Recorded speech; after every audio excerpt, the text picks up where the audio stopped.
ব্যর্থতার বৃত্তে বাংলাদেশের ক্রিকেট।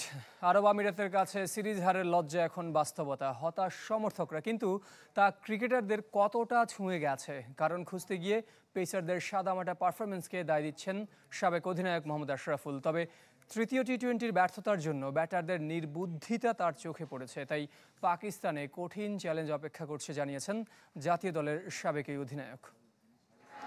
গ্লিটারের টুইন লেমন ও অ্যান্টিব্যাকটেরিয়াল ফর্মুলা বাসনকে চকচকে জীবাণুমুক্ত করে আমাদের দেয় গ্লিটার গ্যারান্টি।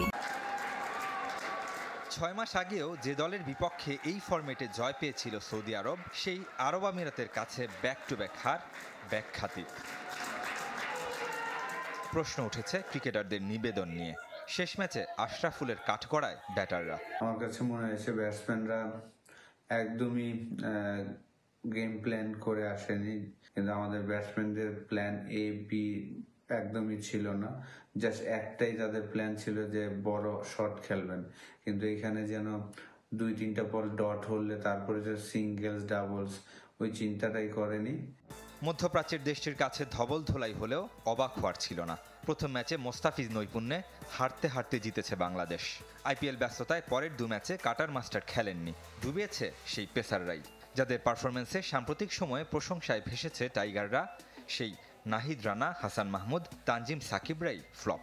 আমাদের বোলিং ইউনিটটা পুরো টুর্নামেন্টেই 3টা ম্যাচই অতটা ভালো বল করতে পারেনি যতটা আমরা আশা করেছি। সেকেন্ড ম্যাচ আমরা জিততে পারিনি। আমাদের 2টা genuine fast bowler Tanzim Sakib এবং নাহিদ রানা 2টা বলারই অলমোস্ট 8 ওভারে 100 রানের মতন দিয়েছেন, যেটা আমরা আশাই করিনি।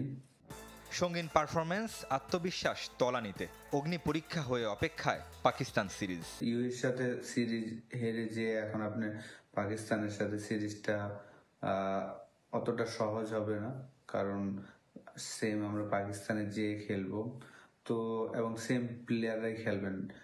দলের একের পর এক ব্যর্থতায় ধীরে ধীরে ক্রিকেট থেকে মুখ ফিরিয়ে নিচ্ছেন হতাশ সমর্থকরা। রেদওয়ান শুয়েব, চ্যানেল 24।